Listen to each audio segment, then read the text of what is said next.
अपने बेतुके बयानों से जबरन चर्चा में बने रहने वाले राजनेता स्वामी प्रसाद मौर्य ने फिर एक बार जहर उगला है।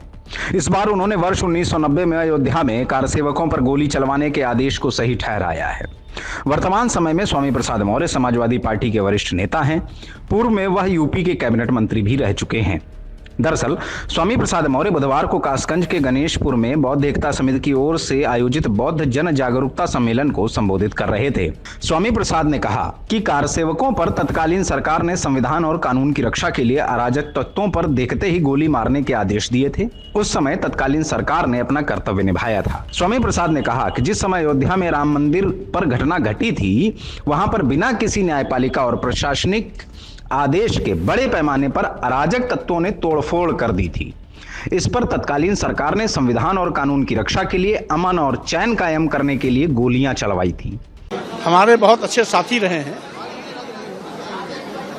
और जिसमें अयोध्या में राम मंदिर पर घटना घटी थी, वहां पर बिना किसी न्यायपालिका के निर्देश के, बिना किसी प्रशासनिक आदेश के बड़े पैमाने पर अराजक तत्वों ने जो तोड़फोड़ की थी, तत्कालीन सरकार ने संविधान की रक्षा के लिए, कानून की रक्षा के लिए, अमन चैन का कायम रखने के लिए उस समय जो गोली चलवाई थी, वह सरकार का अपना कर्तव्य था। सरकार ने अपना कर्तव्य निभाया था।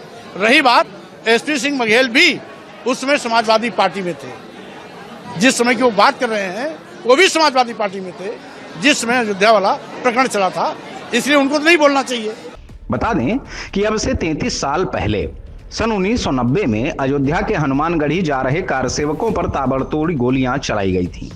उस समय उत्तर प्रदेश में समाजवादी पार्टी की सरकार थी। मुलायम सिंह यादव यूपी के मुख्यमंत्री थे। उन दिनों प्रशासन ने अयोध्या में कर्फ्यू लगाया हुआ था।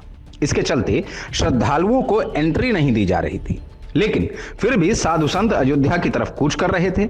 बाबरी मस्जिद के 1.5 किलोमीटर के दायरे में पुलिस ने बैरिकेडिंग की हुई थी। इसी दौरान कारसेवकों की भीड़ बेकाबू हो गई थी। बता दें कि 30 अक्टूबर 1990 को पहली बार कारसेवकों पर गोलियां चली। गोली लगने से 5 कारसेवकों की मौत हो गई थी। इसके बाद से अयोध्या से देश भर का माहौल गर्मा गया था।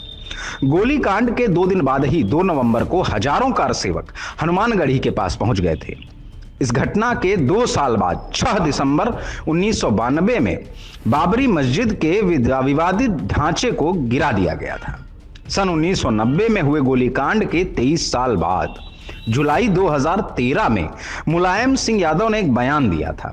इस बयान में उन्होंने कहा था कि उन्हें गोली चलवाने का अफसोस है, लेकिन उनके पास कोई अन्य विकल्प मौजूद नहीं था। यथार्थ समाचार पॉलिटिकल डेस्क रिपोर्ट।